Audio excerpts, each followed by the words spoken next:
Nyakubahwa Perezida wa Repubulika y'u Rwanda Paul Kagame ni umwe mu bantu bihariye ku isi ufite byinshi bitangaza benshi imihanda yose y'isi. Uretse abanyarwanda bereye umuyobozi n'abanyamahanga bamutangarira buri munsi, Paul Kagame yihariye ko anafite amateka y'ubuzima bwe nayo yihariye ukwayo, kuko ari umwe mu banyarwanda baciye muri byinshi kugeza uyu munsi. Rero nk'ibisanzwe mu nkuru zihariye kandi z'agatangaza ku Ntsinzi TV, tugiye kugaruka ku ruhererekane rw'ibiganiro bizagaruka ku buzima bw'umukuru w'igihugu, aho tuzagaruka ku buzima bwe bwihariye na mbere y'uko aba perezida.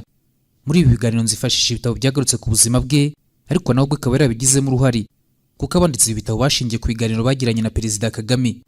Igitabo cya mbere nzifashisha ni icyitwa A Thousand Heroes Rwanda's Birth and the Man Who Dreamed It. Ni igitabo cyanditswe na Stephen Kayinza, kikaba cyaragiye hanze mu mwaka wa 2008. Nanone kandi nzifashisha ikindi gitabo cyitwa Kagame Conversation of the President of Rwanda. Iki nacyo cyanditswe na François Suda kigihanze mu mwaka wa 2015. Ibi bitabo byombi nibyo bigiye kudufasha kuvuga ku mugabo w'igihangange, umwe mu bajenerali batsinze intambara mu buryo bwihariye akanahagarika jenoside. Mu gice cya mbere kuri uru ruhererekane tugiye guhera ku gihe yavukiyemo ndetse n'uburyo umuryango we wahunze akiri umwana mutoya. Iyi ni Ntsinzi TV. Jewe Kagame Paul. Mu bitekerezo bye ndetse n'ubuzima bwe bwose, Paul Kagame ni umuntu wamaze igihe kirekire arwanira uburenganzira bw'abantu be ndetse n'igihugu cye. Uyu mutima wo kurwanira uburenganzira bwe ndetse n'abantu be ni inkuru ifite imizi kera cyane akiri umwana mutoya. Rwose si ikintu yiza kuzaho kuri Paul Kagame n'inzozi yakuranye kandi azihindura impamo. Ubundi Paul Kagame yavutse tariki 23 z'ukwezi kwa 10 mu mwaka wa 1957, avukira ahitwa Itambwe hari muri teritwari ya Gitarama. Icyo gihe u Rwanda rwari mu bukoloni rw'Ababiligi, aho rwari rufatanya na koloni y'u Burundi mu cyitwaga Rwanda Urundi. Ubu uyu munsi ahangaha Itambwe ni mu ntara y'Amajyepfo mu karere ka Ruhango. Ababyeyi ba Paul Kagame ni Rutagambwa Deogratias ndetse na Asteria Rutagambwa. Paul Kagame ni umwana wa nyuma mu muryango w'abana batandatu ababyeyi bari barabyeyi, harimo abakobwa 4 n'abahungu 2. Umuryango wa Paul Kagame wari abakristo b'itorero Gatolika. Paul Kagame avukiye mu bitaro by'i Kabgayi, ndetse ahangaha ku Ntsinzi TV twagize amahirwe yo gusura umubyeyi Zirakamwa wari umuganga w'umubyaza ku bitaro by'i Kabgayi wafashije umubyeyi wa Kagame kumwibaruka. Nibyo ntabwo nabyibukaga, ni mama we wari wabinyibukije atarigendera. Yarabinyibukije duhuriye ahantu mu rupfu rwa musaza wanjye Kayihura, ati kandi uyu ni wamufashije avuka. Nibyo ati nibyo, ni wabinyibukije rwose. Sedomaje ko yigendeye, ndabimushimira kandi nkishimira ko nabyaje intwari tugejeje aho tugeze, dukundishije igihugu. Imana imukomereze mu nzira nziza afite zo gukorera abanyarwanda n'u Rwanda. Rungabanya babisha umushumba w'ubugabo, irahirira umukinzi ukingiye u Rwanda, murasabi yaduhanze rw'imudukomereze, maze Karame nanone n'indamutso ya twese. Ubwo Paul Kagame afite imyaka 2 irenze iminsi mikeya, ubwo hari ku cyumweru cya tariki ya 2 z'ukwezi kwa 11 mu mwaka wa 1959, inkuru yasakaye hose ko Mbonyi Umutwaro umusushefu kundi zari yishwe, nyamara yarasagarayo n'abasore bo muri Intare ngo bamukubita urushyi. Ariko inkuru y'icwa rya Mbonyi Umutwaro mu Rwanda shyaka ukomeye wa Parume Hutu ryatumye abanyarwanda bo mu bwoko bw'abatutsi bahigwa batangira kwicwa no gutwikirwa. Ibi bikorwa by'ubugizi bwa nabi ku batutsi byatangiye tariki ya 3 z'ukwezi kwa 11 mu mwaka wa 1959, hari mu masaha ya 3 za mu gitondo. Umuryango wa Paul Kagame wari utuye Itambwe ni hamwe mu hibasiwe cyane muri ibi bitero, kandi ubwo umuryango we nawe wari mu bagombaga kugirirwa nabi. Ndetse na Somo byari mu bashakishwaga cyane ko ari n'umucuruzi w'ikawa ndetse akaba n'umutunzi w'inka ku rwego rwo hejuru. Perezida Kagame aganira na François Sudana mubwiye ko papa w'umubyara nawe nashinze koperative yitwaga Travipro, ikaba ari koperative ya mbere yabayeho mu Rwanda, aho yitaga cyane mu bijyanye no guhinga ikawa. Ngo kandi akaba yarafite aho yarahuriye n'umwami Rudahigwa mu masano ya hafi.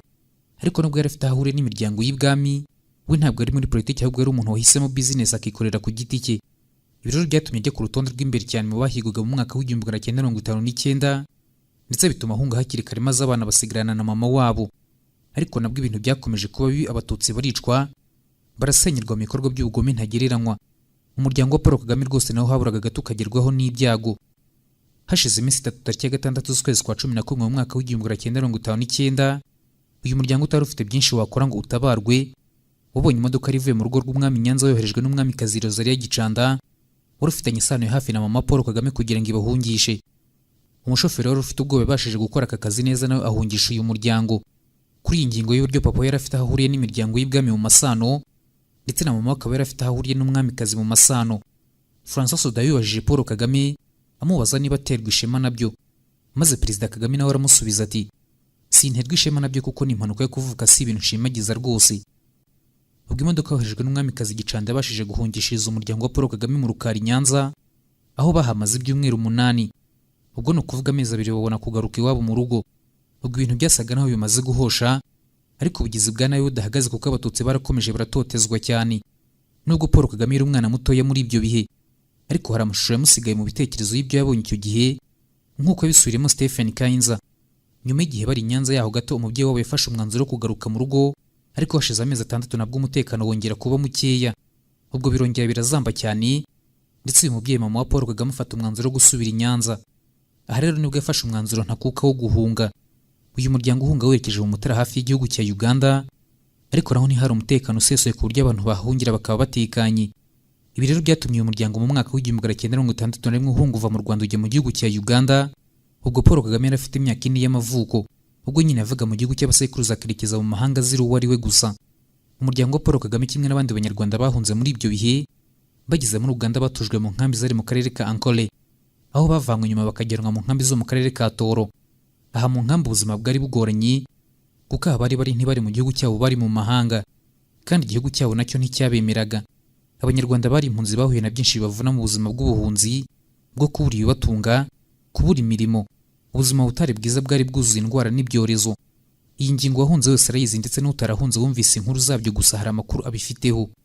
Mu nkambi zarimo abanyarwanda muri Ankole mu majyepfo ashyira uburengerazuba bwa Uganda, niho Paul Kagame yahuriye n'inshuti y'ibihe byose, umusangirangendo mu bitekerezo byo kubohora u Rwanda no kurusubiza agaciro, ndetse bombi umwe yabaye iruhande rw'undi mu ntambara nyinshi barwanye.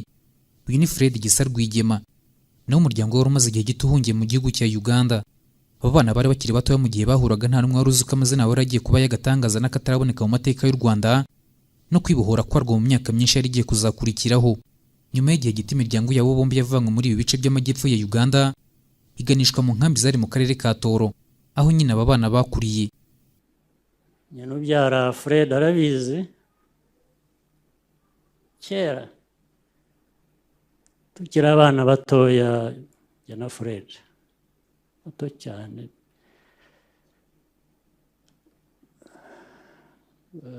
twabanye n'umuryango wa Kimonyo ahantu habiri. Twabanye Shungerezi, turangiza tujya Toro, ndetse no muri Toro tukajya twimuka tukavanywe tukajya hanze, ariko turi kumwe.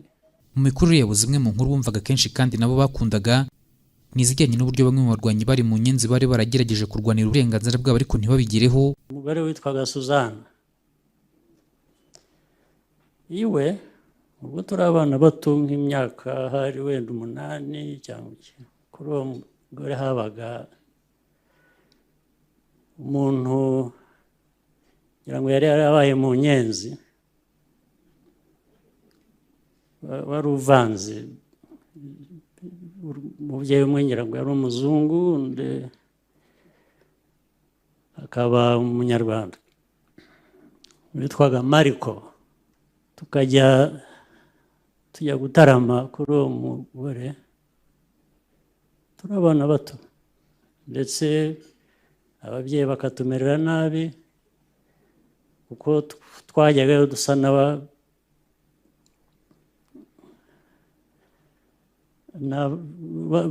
batumereraga nabi ko bavuga ko twazerereye. Ndetse kandi kimwe n'abandi bana bo mu bihe byabo, ababyeyi babo bakundaga kuvuga u Rwanda rwabo imuhiri wabo, aho bari baravuye batabishaka. Nubwo ubuzima bwo mu nkambi bwari bugoranye, hagiyeho amashuri yo kwigisha abana b'impunzi z'abanyarwanda.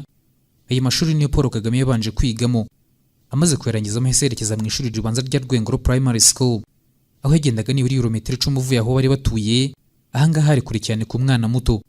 Amashuri abanza yize neza ndetse atsindira ku kigero kiri hejuru, nubwo mu Rwanda abanyarwanda bagorwaga cyane no kwiga, bari abanyamahanga b'impunzi. Paul Kagame yabashije kwinjira mu ishuri ryisumbuye rya Ntare School. Ubuzima bwa Kagame akiri umwana muto bwari kimwe n'ubwo abandi banyarwanda bose bari mu buhungiro, bwari bwuzuyemo gucunaguzwa, kubuzwa epfo na ruguru, bikozwe n'abaturage b'ibihugu bari barahungiyemo, ku buryo n'abana bato icyo gihe bazengerezaga abanyarwanda babaga bigana mu mashuri. Gusa abanyarwanda biganye na Paul Kagame bavuga ko iki ari ikintu atakundaga, ngo ndetse yahoraga babwira ko badakwiye kwemera iryo totezwa bakorerwaga. Umwe mu nshuti ze biganye bisubiremo Stephen Kainza ati yahoraga atubwira ati ntidukwiye kwemera ko abantu bazajya batwita ibyo bashaka, ntidukwiye kuba uko badushaka. Muri make ku myaka y'imike kurengera umunyarwanda ko ushaka kumugirira nabi unamutesha agaciro ni ikintu Paul Kagame atigeze yemera na gato. Mu mwaka w'1972 Paul Kagame afite imyaka 15 nibwo yaje kubura se umubyara. Birumvikana arakiri umwana muto, ndetse ubwo byari bigiye kuba ibibazo byiyongera ku bindi, kuko kubura umubyeyi mu bibazo by'ubuhunzi byasaga naho ari ibibazo byiyongera ku bindi abanyarwanda bariho mu buhunzi bari bafite. Mu mwaka w'1976 ubwo rero mu mashuri yisumbuye nanone yongeye guhura n'ikindi kibazo, ubwo inshuti y'umusangirangendo yo kuva mu bwana Fred Gisarwigema agendaga atamubwiye aho agiye akamuburira irengero. Ibi nabyo ntibyamworoheye kuko basangiraga byose, bari baziranye biturutse kuko bombi bari barakuranye, byatumaga baba abavandimwe kubw'ibihe n'amateka. Ku rundi ruhande nyuma y'imyaka ine kuva mu mwaka w'1972 kugeza mu mwaka w'1976 Paul Kagame yiga mu ishuri rya Ntare Secondary School, yaje kurivamo yerekeza mu rindi shuri rya Old Kampala Secondary School, ari naho yarangirije amashuri ye yisumbuye. Aya mashuri yombi witegereje mu bantu b'ibyamamare bayanyuzemo, izina rya Perezida Paul Kagame urisanga mu ya mbere mu bahaciye. Ubwo rero nyuma yo kurangiza ishuri noneho ubuzima bwo kuba impunzi nibwo bwongeye kwitambika mu migambi n'ibyifuzo ndetse n'inzozi bya Paul Kagame. Ubundi kuva ari muto kuzaba umupilote ugurutse indege ni ikintu cyari mu nzozi ze. Rirakirangiza ishuri hari mu mwaka w'1977 ubwo yabonaga mu binyamakuru itangazo ryavugaga ko isosiyete yitwa East African Airlines yashaka gutoranya abasore bari bakiri bato b'urubyiruko bagera ku 10 bakajyanwa mu kigo cyabo cyigisha ibijyanye no gutwara indege cyari mu mujyi wa Soroti muri Uganda. Rero nk'uko gutwara indege byari inzozi ze, hese abona kwera amahirwe yari kumufasha kuzikabya, nibwo kimwe n'urundi rubyiruko rwo mu myaka ye nawe yafashe icyemezo cyo kujya kugerageza amahirwe ye. Nibwo rero agiye gukora ibizamini ari kumwe n'abandi basore amagana bavuye imihanda yose muri Uganda. Ibyavuye mu bizamini bisohotse n'ubundi Paul Kagame yisanze mu rutonde rw'abana 10 bari batsinze ibyo bizamini ndetse banafite amanota ari hejuru. Ubwo ukurikije ibyo yaramaze kuzuza byasabwaga kugira ngo ajye mu ishuri ryigishaga gutwara indege, maze ubwo nawe agakabya inzozi ze ndetse akabasha no guhindura ubuzima butari bwiza na gato, yaba we ndetse n'ubw'umuryango we. Rero kimwe n'abandi bana bose bari batsinze ikizamini cyo kwinjira mu ishuri ryigishaga gutwara indege, nawe yagiye mu biro by'uwari umuyobozi w'ishuri amubwira ko ari mu banyeshuri batsindiye kuza aho ngaho, anamubwira ko yiteguye rwose. Mu byo amubwiye harimo no ko yari umunyarwanda atari umunya-Uganda. Iyi ngingo yo kuba umunyarwanda yahise yangiza byose yari yakoze, maze uwo muyobozi w'ishuri mu kumutontomera kwinshi amwirukana mu biro bye mu ijwi ryuje amahane menshi amukankamira ati va hano we munyarwanda. Nanone ku yindi nshuro kuba umunyarwanda byari bibujije Paul Kagame kubaho ari umuntu wisanzuye, kuko ko yari kuba akunda gutwara indege gute, ubwenge bwose yari afite n'ubushobozi bwamwemereraga gukora uwo mwuga ntacyo byari bisobanuye imbere y'uko yari umunyarwanda. Ibi rwose byari bibabaje mu buryo bwihariye ukwabwo, kuko kuba umunyarwanda byari icyaha n'icyasha cyari gihagije kwambura umwana w'umusore amahirwe akomeye cyane yo gukabya inzozi ze, kandi nazo zitari zibonetse zose ahubwo zari zo gutwara indege. Ku rundi ruhande rw'u Rwanda narwo ntirwamwemeraga n'ubwo yaruziraga, mu buryo nk'ubwo ngubwo rwose ntabwo rwemeraga ko ari umunyarwanda kimwe n'abandi, ahubwo rwamwitaga umunyamahanga ugomba kuguma iyo yahungiye. Ubwo mu mwaka w'1977 yari afite imyaka 20, gusa yari yaravuye mu Rwanda ari muto cyane. Ariko bitandukanye n'abandi bose bo mu kigero cye ndetse n'abamurutaga, Paul Kagame yakurikiranaga amakuru y'u Rwanda cyane, kuko kuva afite imyaka 16 yatangiye kumva yitaye cyane ku mateka y'u Rwanda n'ibiruvugwaho byose. Perezida Paul Kagame ubwo yabisubirimo François Soudan. Ni nyuma aho uyu munyamakuru yaramubajije niba yarabimenye igihe Habyarimana ahirikaga ubutegetsi bwa Kayibanda mu mwaka w'1973. Perezida Kagame yaramusubije ati mfite imyaka 16 natangiye kwita cyane ku byarimo biba, nakundaga kumva radio nkurikirana amakuru, narinze amazina y'abantu bamwe na bamwe ndetse n'ahantu hamwe na hamwe, ariko mu buryo bwa politiki hari byangoraga kubyumva. Ndetse kuri Paul Kagame u Rwanda ari ingingo yagarukagaho kenshi we n'abagenzi baho bahuriraga mu ishuri, noneho wakongeraho n'uburyo ababyeyi be bagarukaga ku Rwanda, byamuhaga amahirwe yo kugira ibyo amenya. Rero nubwo u Rwanda rutamwemeraga nk'umwene gihugu, ariko Paul Kagame yakomeje kurufata nk'umurwa kandi nk'ubutaka bw'abasekuruza be, ahantu yumvaga afitanye naho isano yihariye kurusha ahandi hose mu isi. Iyi ni nayo mpamvu yamukururiye mu gukora ibishoboka byose akaza gusura u Rwanda. Ubwo nibwo hise atangira gutegura urugendo ruzamujyana ku butaka bw'abasekuruza. Nubwa mbere mu myaka irenga 15 yaragiye kuhagaruka kuko yari yaravuye akiri muto cyane, noneho ubu yaragiye kuhagaruka amaze gukura. Urugendo rwe rwa mbere mu Rwanda rukora hari mu mwaka w'1977.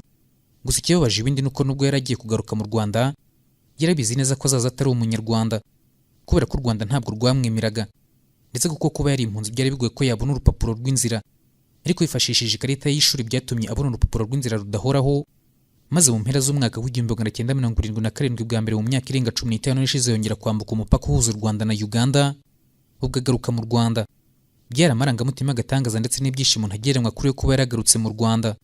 Ageze ku mupaka ashatse imodoka ya tagisi imujyana i Kigali, aho mu nzira agendera ubwe ndetse n'uwari umutwaye. Nta n'umwe watekerezaga ko mu myaka 23 yari igiye gukurikiraho Paul Kagame ari kuzaba ari perezida w'u Rwanda.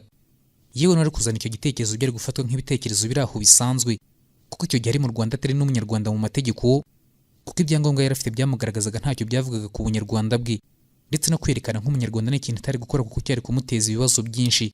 Tagisi yamugejeje i Kigali ku muntu bari bafitanye isano bya hafi wari utuye i Kigali. Kagame mu buzima bwe muri Kigali kubera gutekereza ko leta y'icyo gihe ari kumuteza ibibazo imenye ko ari impunzi y'umunyarwanda, nawe rwose yaritwararitse bikomeye, ku buryo yasohokaga ku mugoroba gusa agatembera hose ashaka akazenguruka umujyi. Muri we byasaga n'inzozi zo kugera muri Kigali yabwiwe kenshi. Ubu noneho nibwo yiboneye uburyo abanyarwanda bari babayeho. Rero ari muri Kigali kenshi yajyaga muri hoteli Kiyovu, aho yakundaga kuza akicara ari wenyine akifatira fanta aho ngaho. Muri aka kabari hakundaga kuza abanyapolitiki bo muri leta ya Habyarimana, babaga biganjemo abanyapolitiki n'abandi bakozi ba leta ndetse n'abasirikari. Aha mu kwisanzura kwinshi baganiraga byose bashaka, birimo ko politiki yabo bayikoraga n'ibindi bashatse. Ibi byose Paul Kagame yabaga ari iruhande rwabo aho ngaho wenyine ku meza yinywera ka soda atuje yumva ibyo barimo. Muri iyi hoteli yahaje kenshi cyane mu gihe yamaze mu Rwanda. Muri uru rugendo rwa mbere Paul Kagame yamaze ibyumweru 6, ubwo ni ukuvuga ukwezi n'igice mu Rwanda, arangije asubira mu gihugu cya Uganda. Mu mwaka wakurikiyeho, mu mwaka w'1978, nabwo yagarutse mu Rwanda kuri inshuro noneho yabashije gusura ibice bitandukanye by'u Rwanda, abasha kwibonera no kwiyumvira ubuzima abanyarwanda barimo muri ibyo bihe by'ubutegetsi bwabakandamizaga, bukababuza epfo na ruguru muri politiki z'amacakubiri ashingiye ku irondabwoko n'irondakarere. Muri uru rugendo rwa kabiri Paul Kagame yanabashije guhura n'abandi bantu bo mu muryango we, barimo ndetse n'umwamikazi Rosalie Gicanda. Izi ngendo zombi Paul Kagame yakoreye mu Rwanda mu mwaka w'1977 n'igihumbi zamuhinduye undi wundi mu mitekerereze byihariye, ku buryo yabonaga mu Rwanda n'ibibazo rwari rufite, byarimo n'ikibazo yarasangiye na bagenzi be cy'ubuhunzi. Amakuru yivaniye mu Rwanda atahawe n'undi wari we wese, yatumye noneho amenya ikibazo u Rwanda rufite mu buryo bwihariye bwa nyabwo, kandi uru rugendo rwongeye kumuhuza n'igihugu cye cy'amavuko mu buryo ntagereranywa, kuko yarabashije kubona byose rero ahoze yumvana ababyeyi be. Icyahise kimuza mu mutwe n'uburyo bwo gutekereza uburyo we na bagenzi be b'impunzi bagombaga kwitwara muri iki kibazo bari bafite. Iri ryari ihurizo rikomeye kuri buri wese rwose, ariko icyo gihe Paul Kagame yatangiye kubiha umwanya we no gutekereza byimbitse ku cyabaye gikorwa ngo ibyo bikemuke. Ibi ubwe Perezida Kagame yabigarutseho abwira Stephen Kainza ati mu mwaka w'1977 cyangwa se 1978 natangiye kwibaza icyakorwa. Natangiye kubiganiraho n'inshuti zanjye, ariko kenshi bamwe muri bo babivugagaho gusa ntibagire icyo babikoraho gifatika. Byasaga n'aho ari umwitozo uzarangiriraho. Abantu baravugaga bakaganya bikarangira, n'ejo bahura ugasanga nuko bimeze, ariko ntacyo bagerageza ngo kivemo igikorwa gifatika. Muri iyo myaka rero Paul Kagame yatangiye gutekereza ko abantu bo mu kigero cye bari bakwiye gushaka inzira yo gukemura ibibazo u Rwanda rwari rufite. Urugendo yagiriye mu Rwanda afite gahunda yo kumenya igihugu avukamo, rwamusigiye undi mukoro w'agatangaza bitewe n'ibyo yabonye mu Rwanda mu gihe yarusuraga. Rwose mu buryo ntagereranywa izi ngendo Paul Kagame yagiriye mu Rwanda mu mwaka w'1977 n'igihumbi zagize uruhare rukomeye cyane mu kurema Paul Kagame isi yamenye wamaze igihe kinini cy'ubuzima ahugiye ku mushinga wo kubohora u Rwanda n'abanyarwanda, ndetse no kongera kubaka u Rwanda ku buryo kugeza n'uyu munsi agiha abanyarwanda byose bakeneye kugira ngo bakomeze babe hari abantu badafite ipfunwe mu bandi baturage b'isi. Izi ngendo zari zigiye kumufasha gutangira gutegura umushinga w'agatangaza wo kuzagarura abo bose bari baratataniye mu mahanga nk'impunzi, ndetse no gukura abanyarwanda bari imbere mu Rwanda mu mibereho y'ikandamiza n'itoteza ridashira. Mu gice cyacu gikurikira tuzagaruka ku buryo noneho Perezida Paul Kagame yinjiye mu mitwe ya kinyeshyamba, ndetse no kwitwaye mu ntambara yo kubohora Uganda. Ibi byose bigatangiza indi nzira yihariye yo kubohora u Rwanda. Ubwo rero hano nsoreje iki kiganiro cy'uyu munsi, kikaba ari igice cya mbere ku biganiro by'uruhererekane bizagaruka ku buzima bwihariye bwa nyakubahwa Perezida wa Repubulika y'u Rwanda Paul Kagame. Iyi ndirimbo nagira ngo ngiture nyakubahwa wacu Perezida wa Repubulika, mbasaba ko mwahaguruka tukaririmba. Banza mugaba wiki ye ni ndongo zitazimiza, yaciye izina munsi muhoba na mu Rwanda, niwe nta wundi. Banza mugaba twese karambe rudasumbwa, tukwifurije kugaha ganza mu bana b'u Rwanda niwe nta wundi yatwubakiye igihugu dushinjagira n'isheja mu bana b'u Rwanda niwe nta wundi nta vangura amoko ategekesha urukundo mu bana b'u Rwanda niwe nta wundi karambere udasumbwa aye ganza gahaje tukwifurije kuganza mu bana b'u Rwanda niwe nta wundi ganza mu ese nihe wakumvira ibiganiro byigisha amateka n'ubutwari bw'abanyarwanda? Nihe se wakumvira ibiganiro byigisha umuco utari ico? Ahandi ni kuri YouTube channel ya Intsinzi TV. Intsinzi TV irashimira abakoze subscribe, inashishikariza abatarabikora kudacikwa n'ibi biganiro byiza byigisha. Intsinzi TV ni igicumbi cy'ubumenyi bushingiye ku mateka n'umuco nyarwanda.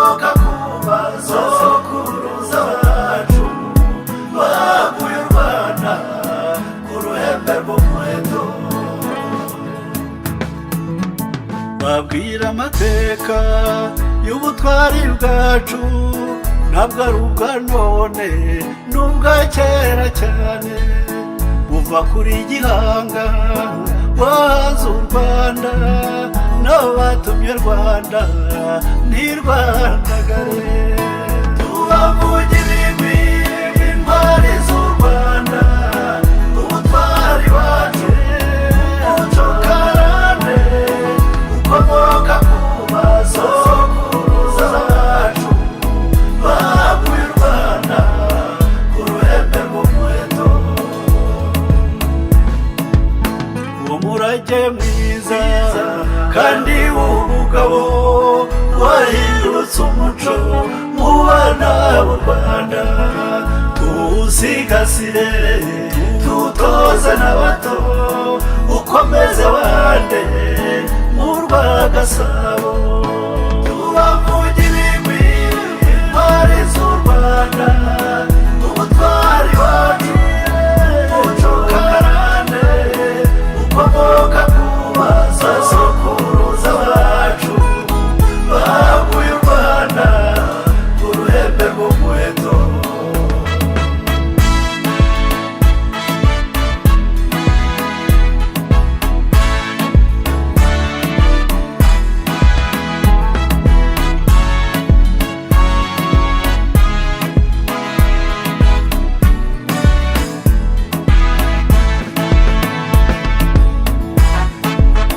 Tuvuga imyato y'izambarere zarengeye u Rwanda rugeza aharenga, zacubije induru n'imiborogo, ubu rweza amahoro ruravuga impundu.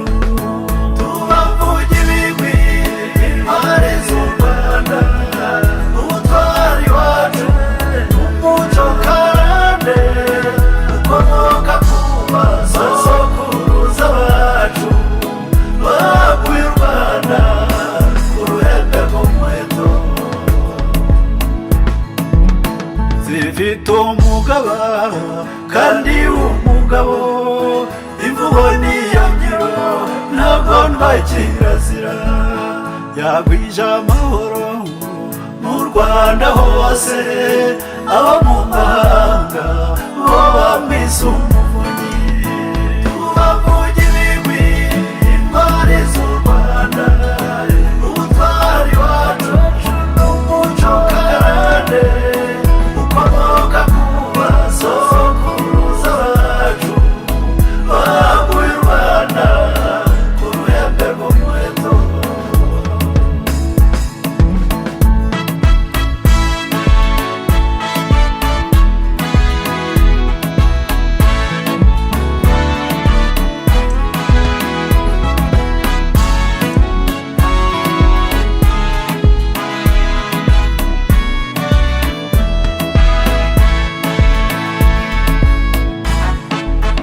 Wamuvuga ibigwi bwakwira bugacya amuvuga imyato nabo batabaranye jyewe namwise umugoboka rugamba umushumba w'umugabo akabiga biganje tubavuge ibigwi intwari z'u Rwanda ubutwari wacu n'umuco karande ukomoka ku basokuruza bacu baguye u Rwanda ku ruhembe rw'umuheto.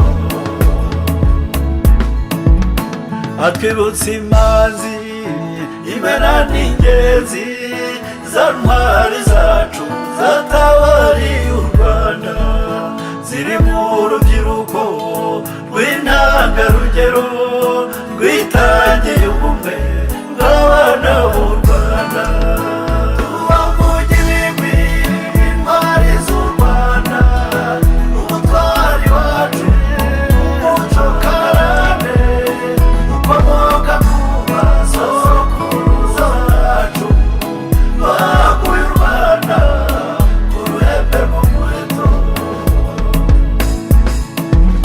Tubavuge ibigwi intwari z'u Rwanda ubutwari wacu n'umuco karande ukomoka ku basokuruza bacu baguye u Rwanda ku ruhembe rw'umuheto.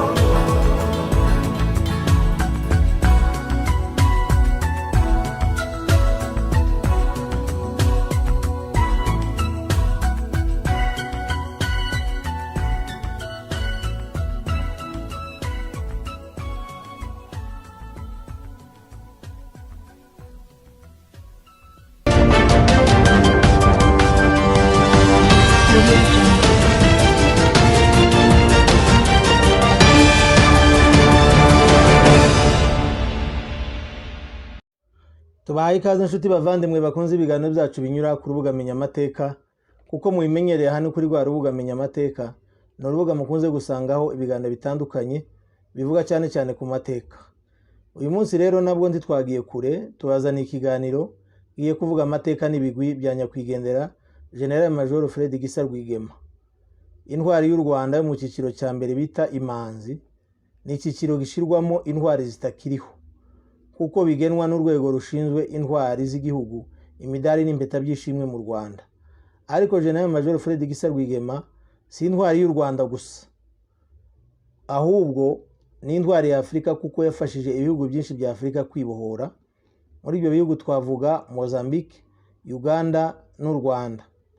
General Major Fred Gisa Rwigema ni intwari y'ikirenga yagaragaje ibikorwa by'akataraboneka n'ubwitange buhebuje ubwo yayoboraga ingabo za FPR Inkotanyi ku rugamba rwo kubohora u Rwanda mu mwaka wa 1990, nyuma akaza kurugwaho.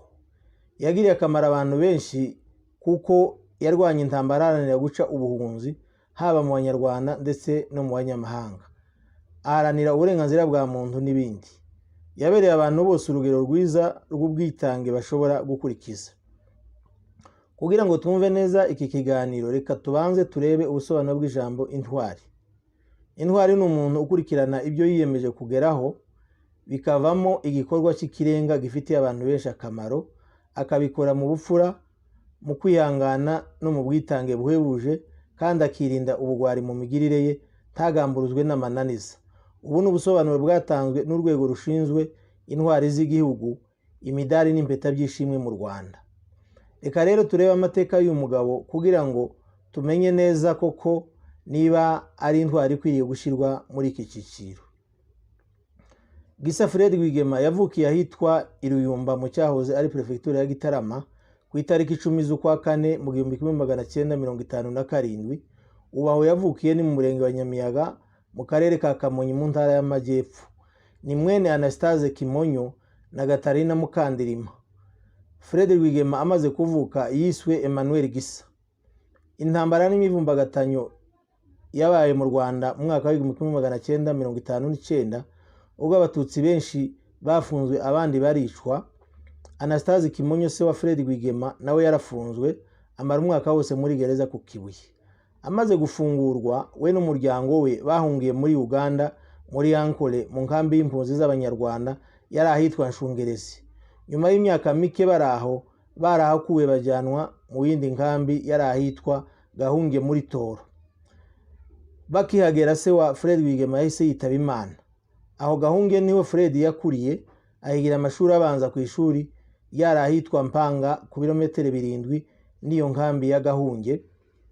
Yatangiye kwigira kuri iryo shuri kuva mu mwaka wa 1965 kugeza mu 1972. Aho niho yahuriye na nyakubahwa perezida w'u Rwanda Paul Kagame, barigana kandi baba n'inshuti. Fred Rwigema yarangije kwiga amashuri abanza afite amanota meza, bituma tumwa kuri rimwe mu mashuri meza yari muri district ya Mbarara icyo gihe yitwa Mbarara High School. Yatangiye kwiga kuri iryo shuri kuva mu mwaka wa 1972 kugeza mu 1975 ubwo yaje kwerekeza muri Tanzania. Fred Gisa Rwigema akiri muto ngo yakundaga akarasisi ka gisirikare cyane, bigatera umuryango we impungenge, cyane cyane nyina Gatarina wabonaga gukunda ibijyanye n'igisirikare cyane byazatuma umwana we areka amashuri akajya mu gisirikare. Igihe yari umunyeshuri aho kuri Mbarara High School, Fred Rwigema yakundaga gusoma ibitabo bivuga kubaharaniye kubohora ibihugu byabo nka Kwame Nkrumah wa Ghana, Mao Zedong w'Ubushinwa, Fidel Castro wa Cuba n'abandi bagiye baba abantu b'indashyikirwa kuri isi. Yakundaga gusabana cyane ku buryo kuri iryo shuri rya Mbarara High School yahagize inshuti nyinshi zirimo Abanyarwanda ndetse n'Abagande. Muri izo nshuti iyazaga ku isonga ni nyakwigendera Brigadier General Shefari bakundaga kwita Museveni, uwo baje no kujyana muri Tanzania mu gisirikare mu mwaka wa 1975.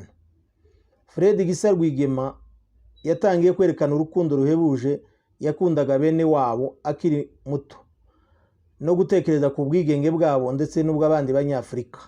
Icyabimuteraga cyane nuko icyo gihe hari ku butegetsi bw'umunyagitugu Idi Amin Dada wari ukandamije abaturage ba Uganda cyane. Icyo gihe we n'iyo nshuti ye nyakwigendera Brigadier General Shefari ngo bakundaga gusoma ibitabo byavugaga ku mitwe ya politike y'impinduramatwara nka Frelimo n'iyindi. Bakundaga no gusoma ibitabo by'ibisigo, bakita cyane no ku makuru y'intambara zitandukanye zaberaga hirya no hino ku isi. Bigeze gusoma igisigo kivuga kiti When the bullet beginning the flower, ngo iyo amasasu amaze kuba uruyange. Iki gisigo ngo cyabakundishije igisirikare cyane. Muri icyo gisigo harimo ijambo rivuga riti wikora icyo ushaka ahubwo kora icyo igihugu cyifuza. Rimwe ngo Fred Gisa Rwigema n'iyo nshuti ye Brigadier General Shefari bigeze kwegera umwe mu barimu babo witwaga Ben Rwagatogoro, bamusaba kubabwira abandi barimu bakabaha umwanya bakaganira. Babimubwiye uwo mwarimu yarikanze biramutangaza, yibaza icyo abo basore bato bashakaga kuganira n'abarimu babo, ariko arabikora abibwira abarimu bagenzi be baremera. Mu kiruhuko cya saa 4 za mu gitondo Fred Gisa Rwigema na mugenzi we binjira muri biro y'abarimu batangira kuganira nabo. Muri iyo minsi hari hishwe perezida w'Ubushinwa. Fred Rwigema arababwira ati isi imaze gutakaza umugabo w'imena waharaniye ubwigenge bw'Ubushinwa. Avuga n'ibya revolution y'Abafaransa, ukuntu abaturage b'Ubufaransa barwanyije ubutegetsi bw'igitugu bwabakandamizaga. Arangije aravuga ati kuko twebwe abanya-Uganda tutahaguruka ngo turwanye Idi Amin udutoteza. Amaze kuvuga ibyo abarimu bagize ubwoba, dore ko icyo gihe ku butegetsi bwa Amin habaga abamaneko mu barimu no mu banyeshuri. Abarimu bahise basohoka buri wese agenda ukwe, batinyaga ko umuntu ashobora kuba hari bamaneko bakaba bojyana amakuru ko babaye mu nama yavugaga ku kurwanya ubutegetsi bwa Amin. Nyuma y'iminsi mike mu mpera z'umwaka w'1975 Fred Rwigema n'iyo nshuti ye bahise berekeza muri Tanzania bajyanywe na ba Museveni bari baje kurekirita abasore bashakaga kujyana muri Mozambique mu gisirikare. Bageze muri Tanzania bajyanwa Dar es Salaam ahitwa Kinyandonyi, hari ikigo cyatozaga abantu baharaniraga impinduramatwara mu bihugu bitandukanye bya Afurika mu cyo bitaga Pan-Africanism. Aho bahamaze umwaka wose niho Fred Rwigema yahuriye bwa mbere na Yoweri Kaguta Museveni. Aho Fred Rwigema na bagenzi be baherewe imyitozo ya gisirikare na politiki. Habaye mu kwezi kwa gatandatu umwaka w'1976 berekeje muri Mozambique. Bagezeyo bahabwa indi myitozo ya gisirikare, binjira mu ishaka ryitwaga Frelimo, Mozambique Liberation Front. Aho Fred Rwigema yahuriye n'abandi basirikare bene wabo barimo Colonel Musitu waje kuba umwe mu basirikare bakuru b'ingabo zari iza FPR Inkotanyi zatangije kandi zinatsinda urugamba rwo kubohora u Rwanda. Abo basirikare bafashije uwo mutwe wa Frelimo kurwanya abakoloni ba Portugal. Aho niho Fred Rwigema yatangiriye kugaragaza ubutwari ku rugamba nubwo yari akiri muto. Muri Mozambique bamazeyo umwaka n'igice. Nyuma yabwo mu 1978 basubira muri Tanzania. Bagezeyo Fred Rwigema n'abandi basore b'abahima bajya mu mutwe wa Museveni witwaga UPM, Uganda Patriotic Movement. Uyu mutwe wari wihuje n'indi myinshi y'Abagande yari ishize hamwe kugira ngo igire imbaraga irwanye ubutegetsi bwa Idi Amin Dada. Yarekoze ihuriro ryitwa UNLF mu magambo ahinnye y'Icyongereza. Magambo arambuye biravuga Uganda Nation Liberation Front. Ishami rya gisirikare ry'iryo huriro ryitwaga Uganda Nation Liberation Army, UNL mu magambo ahinnye. Rishingiye ku mubano wa Uganda na Tanzania utari mwiza icyo gihe, iri huriro ryatangije urugamba rwo gukura ku butegetsi Idi Amin Dada ribifashijwemo n'igisirikare cya Tanzania. Ryatangiye urugamba mu 1978. Nyuma y'umwaka umwe gusa, no kuvuga mu kwezi kwa gatandatu mu 1979, ryafashe igihugu. Idi Amin Dada ahirikwa ku butegetsi ahungira muri Libya. Uwitwa Yusuf Lule aba ari we uba perezida, naho Yoweri Museveni abanza kugirwa minisitiri w'ingabo, nyuma agirwa minisitiri ushinzwe ubutwererane mu karere, nyuma yagizwe vice perezida w'inama nkuru ya gisirikare cyangwa se Superior Military Council. Iyi ntambara yarangiye Fred Gisa Rwigema amaze kuba umusirikare mukuru w'umuofisiye kandi wari waragaragaje ubutwari cyane ku rugamba. Yusuf Lule amaze kuba perezida yahise yiha ububasha bwinshi, bituma urwego rukuru rw'uwo mutwe rwitwaga National Advisor Council rumutsimbuza uwitwaga Godfrey Binaisa wayoboye igihe gito, nawe atsimburwa n'inama nkuru ya gisirikare yari yoboye n'uwitwaga Paulo Muwanga wari wungirijwe na Yoweri Museveni. Iyo nama niyo yateguye amatora ya mbere yabaye muri Uganda mu kwezi kwa 12 mu mwaka w'1980. Hatsinda ishaka rya Milton Obote yitwaga Uganda People's Congress, UPC mu magambo ahinnye. Ariko iyo nsinzi yavuye ku kwibirwa amajwi. Ayo matora yabayemo uburiganya bwinshi, ndetse n'igihe cyo kwiyamamaza Yoweri Museveni witozaga nawe baramubangamiye cyane, ndetse n'abari bamushigikiye baterwaga ubwoba ko bashobora kugirirwa nabi kuko batamushakaga ko yayobora Uganda. Aya matora Milton Obote yatsindanye amajwi menshi, naho Yoweri Museveni atsindanwa amajwi make cyane, bituma yanga kwemera ibyayavuyemo, avuga ko yibwe. Yoweri Museveni yamaze gutangaza ko atemera ibyavuye mu matora, leta yapanze kumwica. Habaye umunsi umwe agiye ahantu ari kumwe n'umugore we n'umuhungu we Muhozi wari ugifite imyaka 6 gusa, yanajyanye escort umwe gusa. Abamupangiraga kumwica bamunekaga baramubonye, batuma abasirikare nka 30 bajya kumutegera mu nzira aho yagombaga kunyura. ahageze nka saa moya z'ijoro asanga bahashize bariyeri, baramuhagarika bamutegeka kuva mu modoka, we nabo bari bari kumwe babicaza iruhande rw'umuhanda hasi mu byatsi. Bamaze umwanya mutaho, kubw'amahirwe haje kunyura imodoka y'ikamyo yari igiye Kampala. Ihageze barayihagarika, umwe mu bari bayirimo abonye Museveni aho yari yicajwe amuvugisha mu kinyankore amubaza uko byamugendekeye. Museveni amubwira ibyamubayeho, aranamutuma ngo nagera Kampala agiwe abwira abasirikare be ko yagize ikibazo. Abo basirikare babonye avugana n'uwo muntu bahise bamwururutsa nawe bamwicazanya na Museveni hasi mu byatsi, babwira imodoka gukomeza. Kubw'amahirwe umushoferi wari uyitwaye yari azi Kinyankore, yavuye aho yumvise ibyo Yoweri Museveni yabwiye uwo mugabo, kandi rero yabonye uburyo yicajwe hasi amenya ko yagize ikibazo. Yahise agenda ajya iwe mu rugo kwa Museveni kumutabariza. Yahasanze Fred Rwigema n'abandi basirikare 7, bose bari 8, ababwira amakuru. Bamaze kuyumva bagiye inama y'icyo bagomba gukora. Bamwe bati tujye mu kigo cya gisirikare cyari hafi tuzana abandi basirikare bacu dutabare afande Yoweri Museveni. Fred Rwigema we yarababwiye atese igihe cyo kujya kuzana abasirikare mu kigo tibituma dutinda tugasanga umuntu bamwishe cyangwa se bamujyanye tukabura irengero rye. Ati kandi mumenye ko nidutinda tugasanga bishe Yoweri Museveni natwe tuzahita dukurikiraho bazatwica. Ati none rero twihute vuba dutabare. Bahise bafata imbunda buri imodoka 3 bajyana n'uwo muntu wari waje kubabwira amakuru. Baragiye begereje kugera ahari hashizwe iyo bariyeri, bava mu modoka. Fred Rwigema arabapanga, arababriefinga. Bamwe banyura iburyo bw'umuhanda, abandi banyura ibumoso bwaho. Fred Rwigema gusa abari we usigara mu modoka, arakomeza mu muhanda, ariko agenda bangikanye nabo atabasiga cyangwa bo ngo bamusige. Yaragiye ageze kuri bariyeri, bamubonye baramuhagarika. Bakimuhagarika bamubaza uwo ari we, babasirikare be bahise babagwa gitumo, bafatiraho imbunde, babashira chini ya ulinzi, babategeka kumanika amaboko. Barangije babakuraho imbunde bose, bahagurutsa Museveni n'abo bari kumwe, baburiza imodoka baragenda, n'izo mbunda z'abo basirikare barazijyana. Baragiye bageze kwa Yoweri Museveni. Museveni ashimira Fred Gisa Rwigema cyane imbere y'abo muryango we n'abasirikare be, arababwira ati nari napfuye byarangiye, uyu mugabo niwe unkijije urupfu. Nubwo yarasanzwe ari inshuti na Fred Gisa Rwigema, ariko icyo gikorwa cyatumye ubucuti bwabo burushaho gukomera cyane, baba inshuti magara. Kubera icyo kintu cyari kimubayeho cyiyongera kwiterabwoba ryari ryagiye rikorerwa abantu bo mu ishaka rye igihe cy'amatora yaramaze kuba, Museveni yahise afata icyemezo cyo kwinjira ishyamba akarwanya ubutegetsi bwa Milton Obote.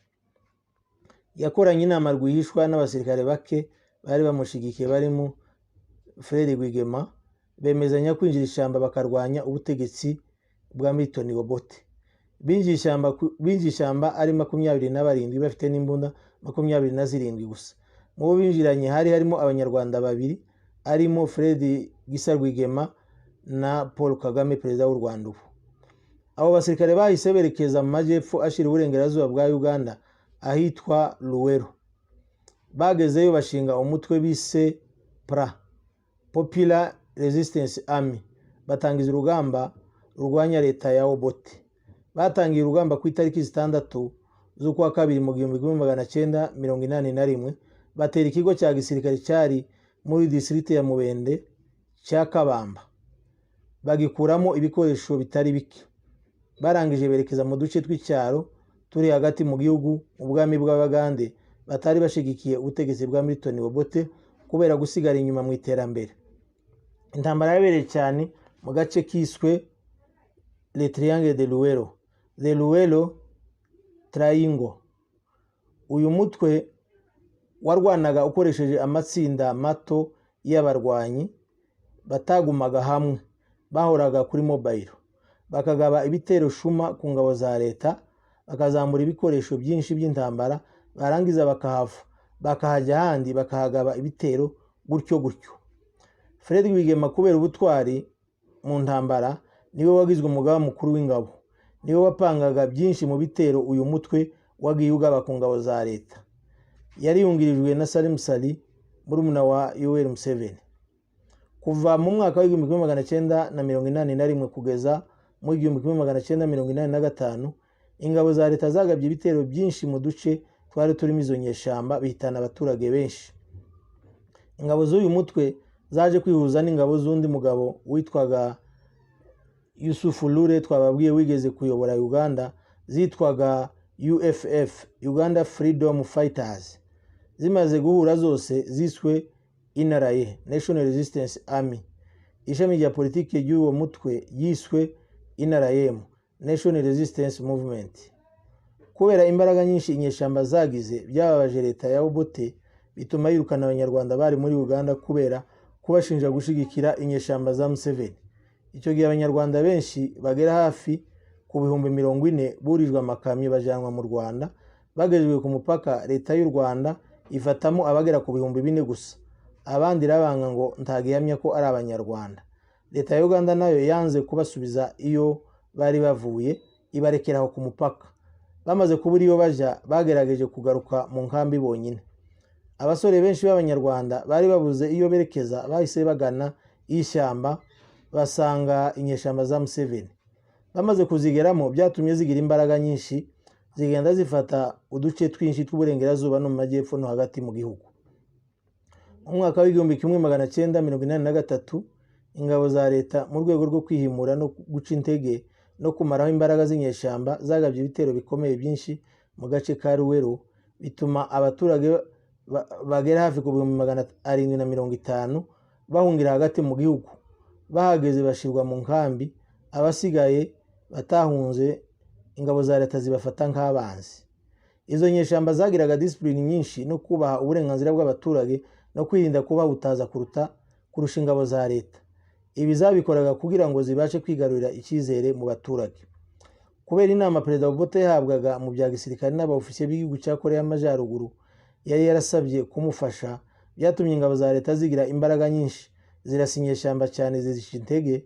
Museveni arahunga ajya mu gihugu cya Sweden. Nyuma yabwo habaye ibibazo by'amacakubiri mu gisirikare. Nyuma y'urupfu rwa umugaba mukuru w'ingabo General Oyite Ojoke waguye mu mpanuka y'indege y'akajugujugu, bitera ibibazo mu gisirikare. Abasirikare mu bwoko bw'abacuri batangira kwanga kujya ku rugamba, bavuga ko aribo barugwaho cyane kurusha abandi kandi badahembwa neza, ndetse n'imiryango y'abagwa ku rugamba ntiyitabweho. Ibyo bibazo byabaye mu ngabo za leta byatumye zicika intege ku rugamba, bihesha inyeshyamba kwisubizamo intege, zongera kugira imbaraga, zikura ingabo za leta mu duce tumwe na tumwe zari zirimo, bituma Yoweri Museveni ava mu buhungiro aragaruka, urugamba rurakomeza. Zikomeza gutsinda ingabo za leta mu duce twinshi tw'igihugu, kugeza mu kwezi kwa gatanu mu mwaka wa 1985 ubwo Milton Obote yashizeho uwitwaga Brigadier General Smith Opon Achak, mwene wabo w'umulango, aba umugaba mukuru w'ingabo.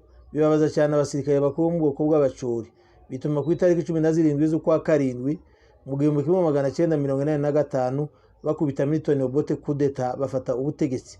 Barangije gukubita kudeta, basesa inteko ishinga amategeko. Igihugu kiyoborwa n'inama nkuru ya gisirikare yari yiganjemo abasirikare mu bwoko bw'abacuri. Iyo nama yaje gushiraho uwitwa General Tito Okello aba president, naho General Basilio Olara Okello aba umugaba mukuru w'ingabo. Tito Okello amaze kujya ku butegetsi yakoranye ibiganiro n'inyeshamba, n'ibiganiro byaberaga mu mujyi wa Nairobi muri Kenya, no kwigendera Perezida Daniel Arap Moi wa Kenya niwe wari umuhuza. Ubwo inyeshamba zari zimaze gufata ibice byinshi by'igihugu birimo n'amasaka zerekeza Kampala, Tito Okello yasinyanye amasezerano yo guhagarika intambara n'inyeshamba, ariko ayo masezerano yubahirijwe igihe gito, intambara yongera kubura. Inyeshamba za Museveni zubuye imirwano mu kwa mbere mu 1986 ubwo ingabo zari ziyobowe na General Salim Saleh zerekezaga Kampala ku murwa mukuru. Museveni abisabwe n'umuhuza Daniel Arap Moi yasabye General Fred Gisa Rwigema guhagarika imirwano, amuhamagara ku cyombo, undi aramwihorera aragifunga, akomeza kuyobora urugamba rwerekeza Kampala. Kugeza intambara igeze Kampala, inyeshamba za Museveni zifata Kampala ku itariki 29 z'ukwezi kwa mbere mu mwaka wa 1986 1986. Zimaze kuyifata General Fred Gisa Rwigema yahamagaye Yoweri Museveni amubwira ko yafashe Kampala. Museveni arishima cyane, ajyayo, agezeyo nyuma y'iminsi mike arahirira kuba perezida wa Uganda. Uyu muntu mureba muri iyi video ni nyakwigendera General Major Fred Gisa Rwigema wari hejuru y'igifaru amaze gufata umujyi wa Kampala. Abaturage bari bamanutse bakubise buzuye imihanda bafatikanya n'izi nyeshyamba kwizihiza iyi nsinzi zari zimaze kugeraho. Intare imaze gufata ubutegetsi, Perezida Yoweri Museveni kubera gukunda Fred Gisa Rwigema no guha agaciro uruhare yari yaragize mu kubohora igihugu cya Uganda, yamusabye kwemera guhabwa ubwenegihugu bwa Uganda kugira ngo azashirwe mu myanya mikuru muri leta ya Uganda. Fred Gisa Rwigema yarabyanze kuko yateganyaga gutaha mu Rwanda ku mbaraga, kuko leta y'u Rwanda yakiriya gihe yari yaranze ko impunzi z'abanyarwanda zitahuka ku neza. Amaze kubyanga, Yoweri Museveni yamubwiye ko bigoye kumuha kuyobora igisirikare ari umunyamahanga, bituma agirwa uwungirije minisitiri w'ingabo. General Major Fred Gisa Rwigema yashakanye na Jeannette Urujeni ku itariki 20 z'ukwa gatandatu mu 1987. Babyarana abana babiri aribo umuhungu witwa Gisa Junior n'umukobwa witwa Gisa Teta. Ku itariki 6 z'ukwezi kwa kabiri mu mwaka w'1988, ingabo za Uganda binyuze ku wari umugaba mukuru wazo General Tumwineri zambitse Yoweri Museveni ipeti rya Lieutenant General. Ibyo byabaye mu muhango wari watumiyemo abashitsi benshi bari barimo perezida w'u Rwanda w'icyo gihe General Major Habyarimana Juvenal. Uwo munsi yatanzwe amapeti menshi ku bandi ba ofisiye b'ingabo za Uganda, ndetse na General Fred Gisa Rwigema uwo munsi yambitswe ipeti rya General Major. RO 15 Fred Rwigema Gisa Major General.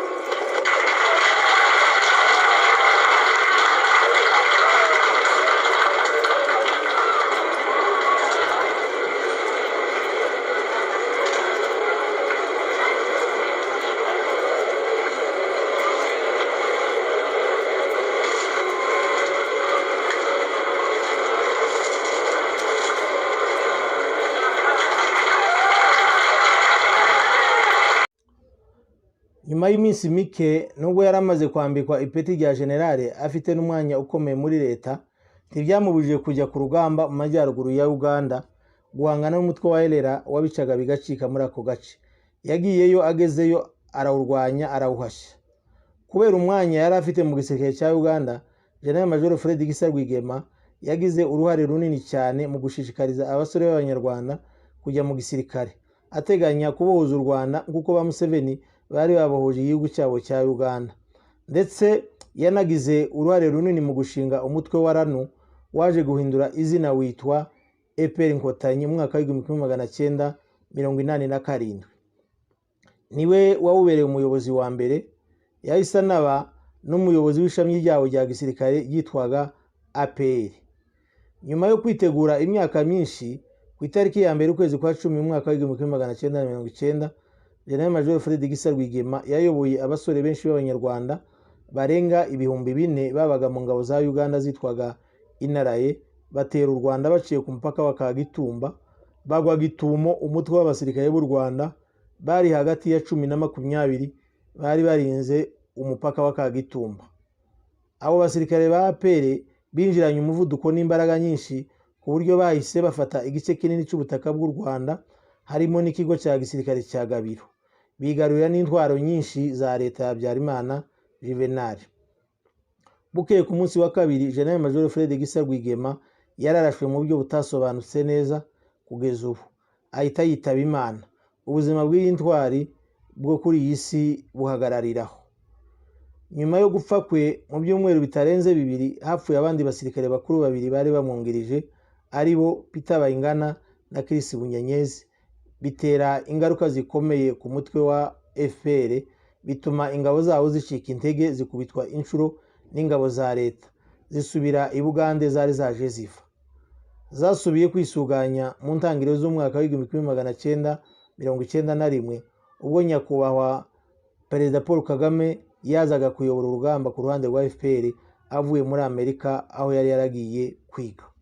Muri make aya niyo mateka y'intwari ya Afurika nyakwigendera General Fred Gisa Rwigema.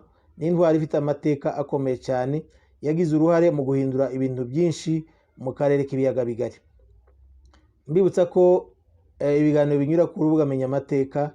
Rero nimba utarakora subscribe nakugira inama yo kuyikora vuba kugira ngo uzuhita ubona ibiganiro byacu tukimara kubishiraho, ndetse waduha na comment ukatubwira uko wumva ibiganiro byacu, ndetse mwakora na share mukabisangiza abandi kugira ngo twese dukomeze dusangire kumenya amateka. Murakoze rero, nawe utaha.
Tuguteze imbere maze abaje kugusura basanga